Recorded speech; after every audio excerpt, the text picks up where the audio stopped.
Эфес ном руу ороод бид явж байгаа. Одоо 4-р бүлгээс хойшоогоо бид нэр юу харах боломжтой вэ гэхээр хэрэгжүүлэлтийн талаар харах боломжтой юм байна. Эфес ном хэдэн бүлэгтэй мэдгүй? 6 бүлэгтэй. 6 бүлгийн ялж Паул эхний 3 бүлэг дээр он сургаалын талаар ойлгуулсан байдаг. Өөрөөр хэлбэл Христ итгэгчнэр бид яг юунд итгэж байгаа вэ талаар эхний 3 бүлэгтээ ярьсан байна. Тэгээс Паул олон удаа давтсан зүйл нь юу гэхээр нууц гэж ярьсан. Христийн нууц гэж ярьсан байна. Өөрөөр хэлбэл Иесус Христэд дамжуулан тэнгэр газар дээр бүх зүйлсийг нэгтгэх. Өөрөөр хэлэх юм бол бас Иесус Христэд дамжуулан Юда мөн бас харь үндэстэн гэж ялгаа байхгүй бүгд аврагдах тухай сайн мэдээ байсан байна. Тэгж Паул үүний тухай энэхэд олон дахин удаа давтсан бол 4-р бүлгээс тэрээр энэ хөө сайн мэдээг хүлээн авсан хүмүүсийн хувьд яаж амьдрах ёстой вэ гэдэг талаар хэлж өгч байгаа гэсэн юм байна. 4-р бүлгээс шууд нэг осны эхний хэсэгт 1-3 дахь бүлэг дээр ийм байд юм аа гэдэг талаар өгүүлжсэн бол 4-р бүлгээс хойшоо тэгх ёстой шүү гэдэг талаар ярина гэсэн юм байна. Тэгэхээр нэг талаараа амархан ойлгоход амархан шууд хэрэгжүүлэх юм тодорхой учраас Монгол хүмүүс нэг амархан юмыг юм хурдан ойлгочдөг. Тэг яг яах гэдэг юм. Дотроос тэгээ яг яах гэдэг дараах нь юу юм гэж хүсдэг. Харин өөр орнуудын боловсрол өөр ингээд тойрон маягаар ингэж нэг юмыг олон дахин давтдаг. Монгол хүмүүс шууд ганц хоёр үгээр ойлгоно. Тэгээ шууд яг яах гэдэг хэсэг дээр нь 4-р бүлгээс хойшоогоо маш тодорхой бидний хэлж өгнө. Товчхон дээрх юм бол он итгэл бишрэлийг дагсан ёс суртахууны талаар үзэж байна гэсэн утгатай юм байна. Юуг дагсан? Итгэл бишрэлийг дагсан. Юуг? Ёс суртахууны хажуунд ёс суртахуун гэж. Ёс суртахуун юм аа. Өөрөөр Христ гэж бид нар яаж амьдрах ёстой вэ талаар өгүүлж байна гэсэн үг юм аа. Харин 4-р бүлгийнхаа 1-6 дугаар шүлэгтэр Илж Паул дуудлуудаа зүүс өгсөй явах эхний нэг алхмыг хэлж өгсөн нь сүнсний нэгдлийг хадгалах тухай юм байна.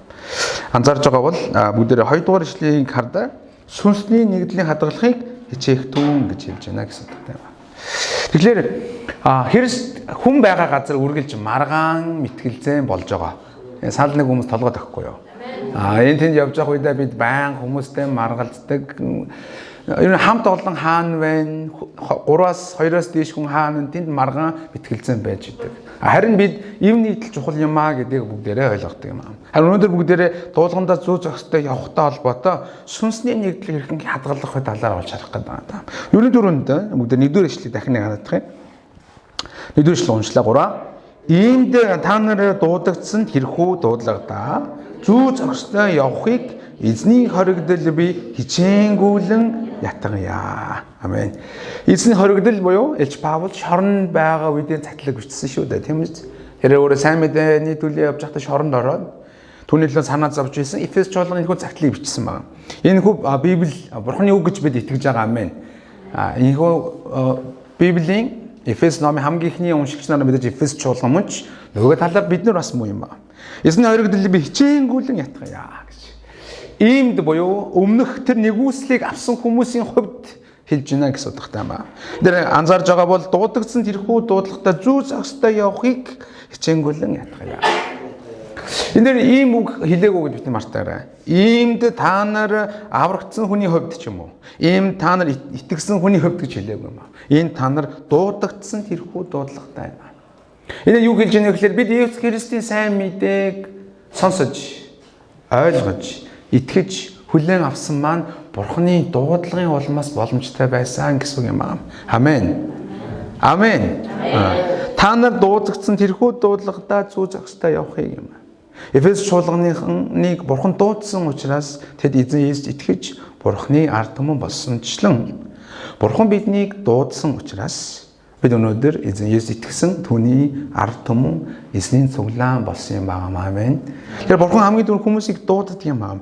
Аврал биднээс биш харин Бурханы дуудлагаас эхлэлтэй гэдгийг бид харах боломжтой юм. Бүгд хамтдаа Библийн өөр нэг хэсэг харах. Ром ном 8:28-ыг харна. Ром 8:28. Уршаан эргүүлээд Ром 8:30-ыг харах юм ойлгох болов. Шинэ гэрээ Ром 8:30-ыг харах юм бол Бурхан хэрхэн дууддаг талаар харах боломжтой. 8:30-оос нь уушаараад өөр. За тэр урдаас тогтооцснуудаа мөн дуудсан. Дуудснуудаа тэр мөн зөвтгсөн. зөвдгснүүдээ тэр алдаршуулсан. Амен. Өөрөөр хэлбэл бурхан ертөнцийн суурьаас өмнө хүмүүсийг урдаас тогтоодог юм а гэж байна. Тэгээд тогтоосон хүмүүсээ бурхан яадаг нэ дуудадаг юм а гэж байна. Бурхан янз бүрийн арга замаар хүмүүсийг дууддаг.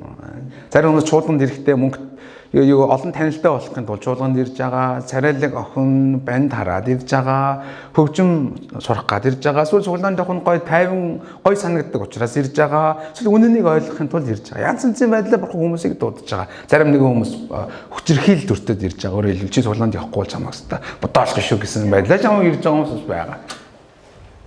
Тэр сайн зүйл биш л дээ. Гэтэл янз бүрийн арга замаар бурхан хүмүүсийг дууддаг юм а гэж. Дуудсан хүмүүсээ тэр яадаг гинэ? Зүтгэсэн гэж байна. Өөрөөр Есүс Христэд бурханаас дуудлага авсан хүмүүс Есүс Христ итгэх үед бурхан түүнийг зөвтгөдөг юм байна. Амен. Зөвтгсөн хүмүүсээ тэр алдаршуулна буюу тэр өөрийг зөвтгсөн хүмүүс өөрийнхөө хүү охин болгож Тэнгэр улсын иргэн болгож алдаршуулдаг юм а гэсэн утгатай юм байна. Энэ бол бурханы авралын дөрвөн үе шат юм байна. Урдаас яна тогтоон, дараа нь дуудан, дараа нь зөвтгөн, дараа нь алдаршуулна гэж байна. Энэ бол бурханы яг ийм арга зарчмаар Эфес чуулганыхан дуудагдсан юм а гэж. Өнөөдөр бид нар ч гэсэн дуудагдсан хүмүүс юм а гэж. Тиймээс дуудагдсан хүмүүсийн хувьд дуудлагада ямар амьдралаар амьдраач зүү зохистой амьдралаар амьдраач гэдгийг хичээнгүйлэн би ятгаж байна юм а. Та бид Иесус Христ итгэж бурханы хүү охин болсон нь бурханы дуудлагын улмаас бий болсон бөгөөд энэ хүү дуудлагада зүү зохистой явах нь том чухал юм а гэсэн үг юм.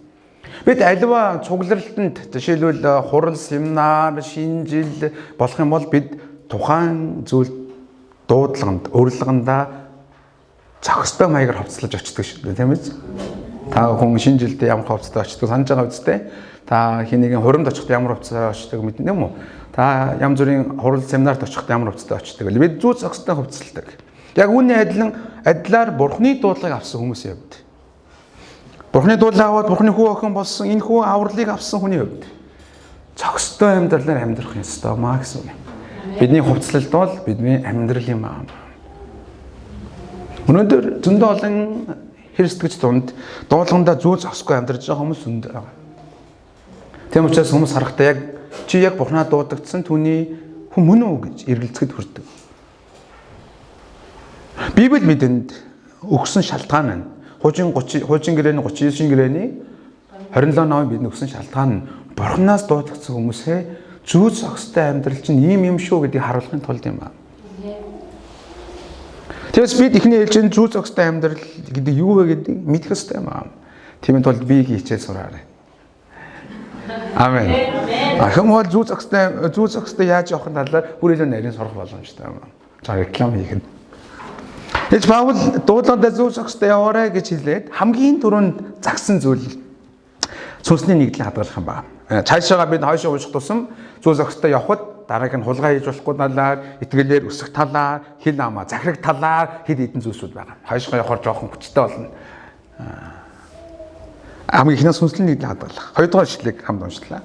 3. Ингэхдээ хайранд аливаа даруу дүлгөөн зангаар бие биенээ хүлцэн дэвчиж амар таймны холбоосон сүнсний нэгдлийг хадгалахыг хичээгтэн. Амен. Бурхнаар дуудагдсан хүмүүсийн хувьд дуудлагандаа зүү зохистой амьдрах хамгийн ихний зарчим бол сүнсний нэгдлийг хадгалах явдал юм аа. Тагд хэлэх сүнсний нэгдэл. Сүнсний нэгдэл гэдэг үгийн доогуур зураад өгөх хичээв. Сүнсний нэгдлийг хадгалах гэж байна. Энд хэлж байгаа сүнс гэдэг маань хүний сүнсэнд л харьж байгаа биш. Том үсгээр бичсэн маань анзаарж байгаа тийм үү? Өөр ашуул гарах юм бол ариун сүнс гэсэн үг юм байна. Ариун сүнсээр нэгдмэл болсон энэ байдлыг хадгалаарай юм байна. Гэхдээ нэг сонирхолтой илэрхийлэл байгаа нь ариун сүнсээр нэг болоорой гэж юусэн яриаггүй. Иймд дуудагдсан хүмүүсээ та нар ариун сүнсээр нэг болох ёстой шүү талаар огт яриаггүй. Харин та нар ариун сүнсээр нэг болчихсон байгаа энэ нэгдлийг харин хадгалаарай юм байна. Бидний ариун сүнсээр бурхны ард түмэн болгон нэгтгэсэн бурхан бөгөөд энэ бурхны хийсэн ажил хадгалах нь бидний ажил юм байна. Амен. Бид нэгддэг хүмүүс биш. Бид хэдийнэ бурхны дуудлагаар дамжуулан хүн тус бүр ариун сүнсийг хүлээн аваад нэгдсэн хүмүүс юм байна. Амен. Харин энэ нэгдлийг бид хадгалах ёстой юм шүү гэж хэлж байгаа гэсэн утгатай юм байна. Тэгвэл онлын төвшнөөс илүүгээр энийг амьдрал болгох ёстой юм байгаа юм шүү. Та дуудагдсан хүн мөн бол, чуулган бол дуудагдсан хүмүүсийн цуглалт мөн юм бол ариун сүнсээр дамжуулан эзэн нэгтгсэн байгаа бөгөөд энэ нэгдлийг хадгалах ёстой маа гэж байгаа юм байна. Цаашаа бидний хадгалах ёстой 7 чухал ягаад Бурхан биднийг ариун сүнсээр нэг болгосон юм бэ гэдгийг илэрхийлж байгаа 7 чухал элементүүд байгаа даа. Би яаж гэдэг асуултанд дараа нь хариулъя. 4-р ишлэгийг харах юм бол та нар нэг дуудлагынхаа найдвар дуудагдсны адил нэг бие, нэг сүнс, нэг эзэн, нэг итгэл, нэг баптизм, нэг Бурхан байна. Амен. Ариун сүнсээр биднийг нэгдмэл болгосон гэдэг маань өөрөө саний хэлж байгаа 7 зүйл бидний амьдрал дээр бий болсон гэсэн утгатай юм байна. За эзний цуглаанаас гадна өөр Монгол улсад дарханд 20 гаруй христийн чуулган байна. Монгол даяар яг албан ёсны бүртгэлтэй 300 бүртгэлгүй орох юм бол 500 гаруй чуулганууд байна. Дэлхийд хэдэн мянгаараа чуулганууд байна, тийм үү? Бид аль ч чуулганд очисон байна. Христийн үнэн зөв он сургаалыг заадаг чуулган мөн л бол бид бүгдээрээ тэр хүмүүстэй сүнсний хувьд нэгдмэл байдлыг бий болгосон хүмүүс гэсэн үг юм. Тиймээс бид нэгдэл байдлыг яах ёстой юм аа? Хадгалах ёстой юм аа гэсэн юм аа. Энэ энгийнээр ярих юм бол чуулган дотор хагаран л гарч болохгүй гэсэн утгатай юм аа. Бурхан ариун сүнсээр нэгдмэл болгосон гэдэг маань бид нэг найдвар руу дуудагдсан юм аа гэж байгаа юм ихнийхэн. Бид бүгдээрээ л мөнхийн улсыг зорж байгаа хүмүүс. Мөн биз дээ? Амен. Нэг найдвар дараа нь юу гэсэн бэ? Нэг бие маа гэж байгаа юм. Бид бүгдээрээ нэг бие. Нэг биеийн харин юунууд гэсэн үг лээ? Эргэтнүүд юм ба харилцан адилгүй эргэтэн ба. Та ямар эргэтэн болох хүсэж байгаа тэрнгээр явж болно. Нэг эргэтэнтэй холбоотой нэг юм зүйл сонсоод би гайхсан. Нэг сонирхолтой нэг жишээ сонссон юм аа. Хамар хөлөнд их дургүй байж л те. Яг тэгээ хөл их байнга үнэртэй байгаа болохоор. Тэгээ хамар нэг удаа нүдтэй ярилцчихин нүдэ би энэ хөлнөөс нэг өшөө аммаар байна. Урд жоох явж байгаад урд чулуу таарна. Тэгээ чи тэр үед хаа нүдэ ани шүү заа юу. Тэгээ би хөл өшгөлөөд тэгээ хөлнөөс жоох өшөө авчмаар байна гэд хоёр тохиролцчихин. Тэгээд яг явж байгаад яг чулуу таарах үед нүдэ анцсан байгаа байхгүй юу. Тэгсэн чинь хөл өшгөлөөд урагшаага унаад хамар нь алчгаралцсан байна. Энэ юу харуулж байгаа нэхээр бүгдээр холбоотой байхгүй. Та чуулганыхаа нэг биеийн хувьд аль эргэтэндээ дургу байх нь таны хэрэг гэдэг тэр муу байна гэдэг нь та давхар муу байна л гэсэн утгатай болчихж байгаа юм. Бүгдээр нэг юу юм аа? Би юм аа. Дараагийнх нь нэг сүнсийг хүлээн авсан хүмүүс юм. Ариун сүнсийг хүлээн авсан хүмүүс. Амен. Таны дотор байгаа ариун сүнс, миний дотор байгаа ариун сүнс хоёр өөр биш шүү дээ. Амен. Нэг удаа надад юм тохиолдож ирсэн. Би энийг ерөөсөө мартдаггүй. Би ингээ жолоо барь явж байхдаа замын хүн ерөөсөө авдаггүй байхгүй юу? Авахгүй яллал зүгээр шууд зарсан газартаа үрчиж гээд боддог. Тэгээ нэг удаа яг сант руу явчаад дархан руу орж ирж явах үед төмөр хүний тэнд хоёр охин машинаас дөнгөж буугаал гараа ингээл өргөж байгаа байхгүй юу? Тэр үед яагаад ч юм би манай хүмүүс юм санагдсан баг надад. Манай хүмүүс юм шиг санагдаад тэгээд ягаад ч юм би зогссон тэгээд суулгаа аваа явж байхдаа яг итгэгч хоёр охин байгааг мэдсэн байхгүй юу? Ойлгож байна тийм үү? Тэгээ миний яг таньдаг хүнийг хайж очиж исэн байж таарад бид тэр яг тэр хүний гэр нүдэнд болгож өгөө цаашаа явсан. Надад тэр мэдрэмж үнэхээр содон байсан. Өөрөө би тэр үед аргагүй бид нэг сүнсийг хүлээн авсан хүмүүс байна да гэж бодсон байна да. Ариун сүнсийг хүлээн авсан хүмүүс учраас тийм байна. Заримдаа таны итгэж хүмүүстэй таарахаар ягаад ч дотн нэг хизээ янзны таньдаг хүн шиг санагддаг үстэй үгүй юм уу? Тэг санагдж байгаа бол тийм хүн байна гэсэн үг. Тэг санагдах байгаа бол бас жоохон бодмоор л байна тийм. Бид нэг сүнсийг хүлээн авсан юм. Дараа нь бид нэг эзэнд итгэсэн хүмүүс юм аа гэж байна. Гажуурсалтай холбоотой бол бид өөр эзэнд. Өөр шашин бол бид өөр эзэн шүү дээ. Харин бид Есүс Христ бол зам үнэн ам мөн гэдэгт итгэж байгаа бол бид цорын ганц жинхэнэ эзэн итгэж байгаа хүмүүс юм аа. Тэр бид нэг итгэл байгаа. Бид нэг юу байгаа? Баптизм байгаа гаргаж байна уу? Ой. Нэг баптизм байгаа. нэг бас хэн байгаа? Бурхан байгаа маа гэж. Энэ нь юу хэлж байна вэ гэхээр энэ саний хэлж байгаа 7 зүйл. Бид ариун сүнсээр дамжуулан нэг болсон юм а гэдгийг хэлж өгöd байгаа юм. Дахин 7 зүйлийг дахин нэг удаа хамт уншаадахыг. За дуудлагынхаа нэг найдвар дуудагсны адил нэг бие, нэг сүнс, нэг эзэн, нэг итгэл, нэг баптизм, нэг бурхан байна. Амен. Ингэж бурхан биднийг сүнсээр нэгдмэл болгон дуудсан учраас энэ нэгдлийг хадгалж чуулган дотор хагаралыг битгий гаргаарай гэж хичээнгүрлэн ятгаж байгаа хэрэг юм байна. Анхны чуулганы хувьд ямар хагарал хамгийн их байсан гэд ярьж байгаа вэ? Юда ба харь үндэстэн хүмүүс гэсэн. Эфес чуулган дотор яг тийм төрлийн хүмүүс байгаа юм. Юда хүмүүс харь үндэстэн хүмүүс дургүй үнэндээ. Мэдээж харь үндэстэн хүмүүс юдачуудад дуртай байхгүй шүү дээ. Харин одооноос энэ хойш ингэж болохгүй шүү гэсэн утгатай юм байна. Эзэн Есүсийг харах юм бол эзэн тухайн үед эзэн Есүсийн цаг үед шамнар багш нараа сонгодог байсан. Шамнар багш нар очиод багшаа би тань чав ормоор байна. Харин багш нь сонгох үгүйгээ шийддэг байсан байна. Харин эзэн Есүсийг харуул тэрээр өөрөө шамнараа сонгодог. Тийм ээ? Ханчаас тэ. Тэр явж байхдаа намайг даг би таны хүмүүсийн загсан болгоё гэдэг. Эзэн шамнарыг дууддаг юм аа өөр. Эзэн шамнарыг дуудахдаа янз янзын хүмүүсийг дуудсан гэж ямар хүмүүс гэхээр эзэн өөрөө заавал мэрэгжлийн хувьд нь мужаан байгаа. Гэтэл тэр загасчин хүмүүсийг дуудсан. Загасчны амьдрал, мужааны амьдрал өөр гэдэг ойлгомжтой байгаа тийм үү? Тэгээд тэрээр бас ямар хүний дууддаг вэ гэхээр энэ татвар хураагчийг дууддаг. Есүсийн шамнар дотор татвар хураагч ороод ирж байгаа. Юудэ хүмүүс татвар хураагч хүмүүс дургу. Гэтэ татвар хураагч нартай эсрэг тэмцдэг зелот гэдэг бүлэг байдаг байсан юм. Зелотын бүлгийн 2 хүн бас Есүсийн шав байсан байна. Тэр 2 хүн яадаг вэ гэхээр татвар хурааж байгаа нутаг нэгтнүүдээс татвар хурааж байгаа хүмүүстэй дургу тэдний эсрэг хаяа тэмцдэг тийм бүлэглэлийн хүн байсан байхгүй юу? Өөрөөр Есүсийн шамнарыг хүртэл харах юм бол ийм янз янзын хүмүүс хоорондоо баг дургу байх боломж өндөртэй хүмүүс цугларсан юм байна. Тиймээс үе юу гардаг байсан гэж хинэн агуу бэ талаар маргаан гардаг байсан. Шамнарын хооронд би агуугаа би агуу загасч нь агуугаа татвар хураагч нь илүү агуу. Ийм маргаан гар эзэн өөрөө л албаар ийм хүмүүсийг дууддаг.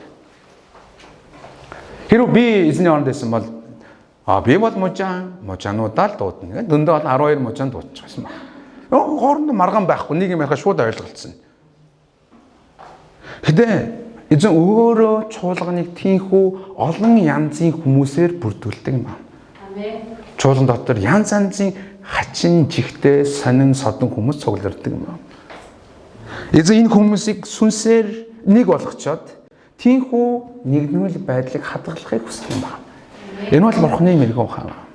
Тиймээс та бүхэн чуулган дотроо содон сонин хүмүүстэй уулзах нь угаасаа байх ёстой зүйл гэж хүлээн авмаар байгаа юм аа. Тийм багасаа гэж өрөөж байна. Харин сүнсний нэгдлийг хадгалахыг хичээгээрэй. Энэ бол дуулахнаа зүйл зохистой явж хамгийн ихний юм байна. Энэ чинээс хэдүүлээ асуух ёстой зүйл нь бидний чуулган хээр сүнсний хувьд им нэгдэлтэй байдлыг хадгалж байна вэ юм аа. Хэдүүрхэн бид бусад чуулгануудаа хэр им нэгдэл сүнсний им нэгдэл хадгалж байна вэ юм аа. Бид бүгдээрээ өөрөө өөрсдийгөө бодвол энэ чуулган оршин тогтнох боломжгүй юм аа. Харин сүнснээр нэгдсэн байгаа байдлыг бид хадгалах үүрэгтэй юм аа. Ханшлын ахын түншлийн өөрөөр дархны пастор болсны холбооны ганц гоё юм нь энэ юм байна. Ганц зөндөө олон гоё юм байгаа. Тэрний хамгийн гоё юм нь тэр сүнсний нэгдэл хадгалахыг хичээдэг пастор алгач нар. Яг сүнсний нэгдлийг хадгалахыг хичээж байгаа хүмүүсийг тэнцэнээс л харсан. Хэн нэгэн хүн нь ингээд юм ялангуяа пастор хүмүүс гэх юм бол бүгдээрээ л олон 10 хүмүүс удирдах байгаа хүмүүс шүү дээ. Нэг юм удирдах ч хүн мэрэгчлийн өвчин гэж байгаа. Тиймээс те өөрийнхөө юм хийх гээд байдаг. Тэгээ нэг юм бусдад нэг заачих гээд байдаг гэж те. Угаасаа цаанаас нэг багш хүнд байдаг. Тэгвэл цэрэг хүнд байдаг шиг тийм юм. Тэгээ пастор хүн нэг тийм юм гарч ирэх гэдэг ч гэсэн бүгдээр тэрийгэ дарддаг. Тэр нь гоё байхгүй. Мэдгүйдээ дарж байгаа биш, албаар дарж байгаа харах нь гоё юм. Сүнсний нэгдэл хадгалах хичээж байгаа учраас тэр. Ийм нэгдлийг хамгийн түрүүний үнс зүйлээ болгож байгаа болохоор. 근데 Илч Паул энэхүү энэ сүнсний юмныг хадгалахдаа дөрвөн зүйлийг хэлж өгсөн байна. Хэдэн зүйл гинэ? Дөрвөн зүйл. Одоо хоёрдугаар ишлэгээ дахин орно. Ингэхдээ хайранд. За саний дээр дөрвөн зүйлийг ажилуулж байгаа зүйл бол бүгдээр юу юм аа? Хайр юм байна. Хайрын улмаас дөрвөн зүйлийг хийгээрэй гэсэн. Эхнийх нь даруу, дараагийнх нь дүлгөөн, дараагийнх нь хүлцэн, дараагийнх нь төвчин юм байна. Хайрын улмаас эдгээр дөрвөн зүйлийг хийгээрэй. Эхний үг нь хайр, даруу гэдэг үгэнд доогор зорихгүй юу? Даруу юм байна. Өөрөөр хэлбэл энэ сүнсний нэгдлийг хадгалахын тулд хүн тус бүрийн үйл хөдлөл зам байдал чухал юм аа. Эхнийх нь дагаад хэлэх үү? Даруу. Даруу зам. Яг хүн тусч байна. Одоо даруу одоо жоох хэдүүлээ өөрийгөө харна. Даруу зам байх ёстой маа гэж хэлж байгаа. Илч Паул эдгээр зүйлсийг бичихдээ зүгээр өөрөө бодож байгаа хамаа хамаагүй бичсэн биш үү дээ. Түүнийг ариусан судалсан учраас тэр энэ зүйлийг бичиж байгаа юм. Эхнийх нь даруу зан юм а гэж хэлж байгаа. Даруу зан гэдэг үгийн тодорхойлолтыг арай өөрөөр юу гэж хэлж болох вэ гэхээр өөрийгөө дарж байгаа байдал юм а. Энэ бол байр суурийн хувьд юм а. Даруу зан гэдэг бол өөрийгөө дарах гэж тодорхойлж болно гэсэн юм а. Эзэн бурхан ямар хүний эсэргүүцдэг вэ гэхээр бардам хүний эсэргүүцэж. Ямар хүнийг өргөмжилдэг гэдэг вүлээ? Даруу хүнийг өргөмжилдэг. Даруу гэдэг маань дууга, номыг гэсэн үг биш. Тэр өөрийгөө байр суурийг дарж чаддаг байдлыг илэрхийлж байгаа гэсэн үг. Өөрөөсөө доор төвшний хүмүүстэй харилцаж чадах хуйцаар өөрийгөө дарж чаддаг хүн гэсэн үг юм аа. Бусдын дээр гарах гэхгүйгээр бусдаа энэ тэнцүү өөрийгөө байр суурьнд аваачих. Бүр улмаар өөрийгөө бусдаас доор аваачин бусдыг илүү хүндэтгэх хандлага юм байна.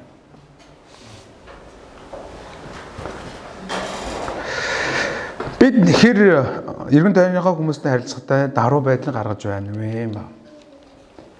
Бурханаас дуудлага авсан хүмүүсийн сүнсний нэгдийг хадгалахын тулд нэгдүгээр нь бидэнд байх ёстой зүйл яагааргүйгээр даруу зан юм а гэж өөрийнхөө байр суурийг доошлуулна гэсэн үг. Эзэн Есүс өөрөө Тэнгэрлэг эрх мэдэлтэй байсан ч тэрээр өөрийгөө хоослоод боолын дүрийг авч хүнтэй адил болжээ гэж хэлдэг шүү дээ. Энэ бол түүний даруу байдлыг илэрхийлэх юм аа. Энэ сонирхолтой ярьж чаддгүй уучлаарай. Өөр ялтаж үлээ. Даруу байдал бол хоёрдугаарх нь юу юм аа? Дүлгөөн юм аа гэж. Даруу байгаа үед дүлгөөн байдал бий болж байгаа нь үнэн юм аа. Өөрийнхөө байр суурийг буулгаж чаддаг байдал. Харин дүлгөөн гэдэг маань өөрийгөө номготгож чадж байгаа байдал юм аа. Хүмүүсийн дотор аратан байгаа шүү дээ. Энэ аратнаа номготгож чадж байгаа байдал нь дүлгөөн зам юм аа. Энэ нь бусдад хандаж байгаа хандлагын тухайд юм. Даруу байдал гэдэг бол өөрийгөө буулгаж чадж байгаа байдал нь. Дүлгөөн цан гэдэг маань бус руу хандахтаа өөрийгөө номтгож чадж байгаа байдал юм байна. Энэ нь тайлбарыг харах юм бол хүчтэй өөрийгөө захирах байдлаар зөөлөн хандах хандлага гэж тодорхойлж байгаа.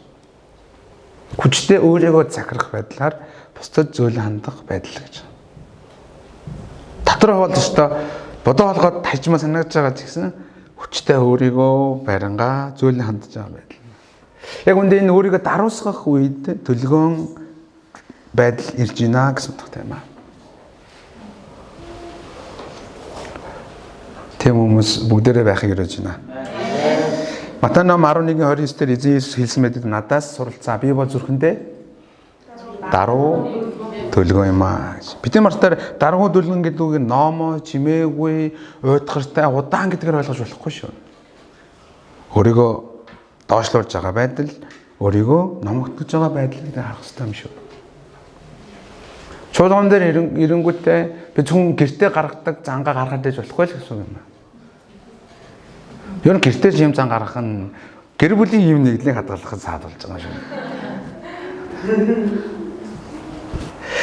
Гуравдугаарх нь зангаар бие биенээ яагараа хүлцсэн гэдэг үг байна. Хүлцсэн гэдэг энэ үг маань яг грек үг дээрх үгийн тайлбар дээрээс харах юм бол юм үг байна. Бухимдлыг тэсвэрлэх гэсэн үг байна. Юу гинэ? Бухимдлыг төсөөлдөг. Одооноос харах юм бол гаднаас гарч байгаа байдал юм байна. Бусдтай. Бид өөрсдийгөө дараад өөрийгөө номогдхон бусдад харилцаж явах үед бусдаас бидний хүсэж байгаа шиг биш хариултууд ирнэ шүү дээ. Мөн биз дээ. Ингээ хүн ингээд өөрийгөө даруусгаад төлгөөн болгоо ядж байгаа чинь өөдөөс нэг юм содон сонин хариултууд ирэх бол.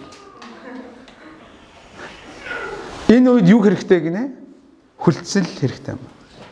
Хүлцэл гэдэг маань бусдаас ирж байгаа хариу үйлдэлүүдэд бухимдлыг төсвөрлөх байдал юм а гэж байна.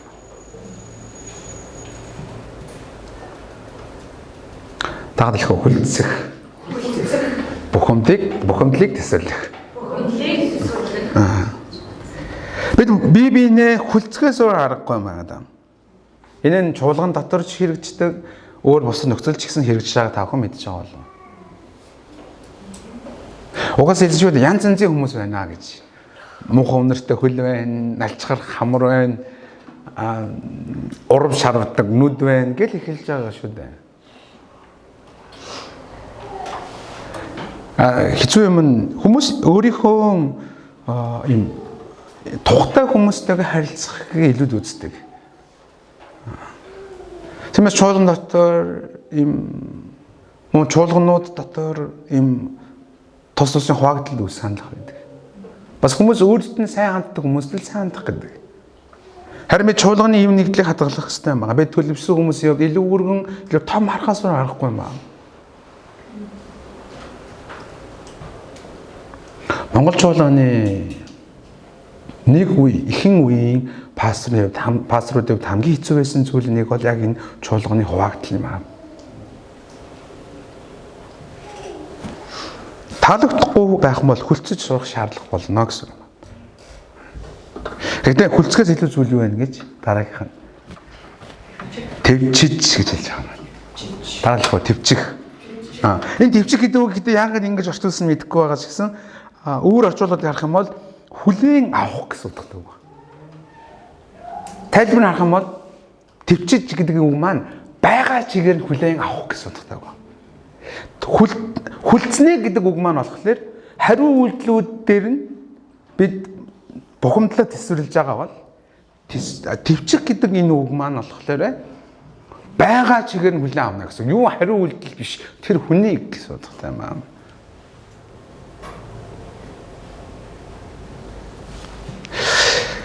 Над шиг иймэрхүү жоохон үр дүн чухалчилдаг хүмүүсийн хувьд бол тун хэцүү зүйл.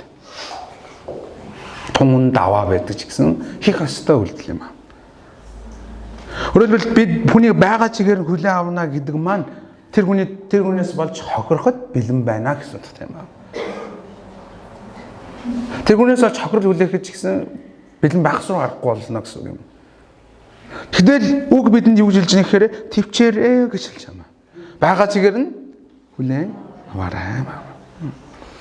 Энэ үгүүдийг буруу ойлгож болохгүй шүү дээ. Чи намайг хүлцэх ёстой, чи намайг төвчих ёстой гэж ярихгүй. Энэ бусдад хэрэгжүүлэх ёстой үг биш.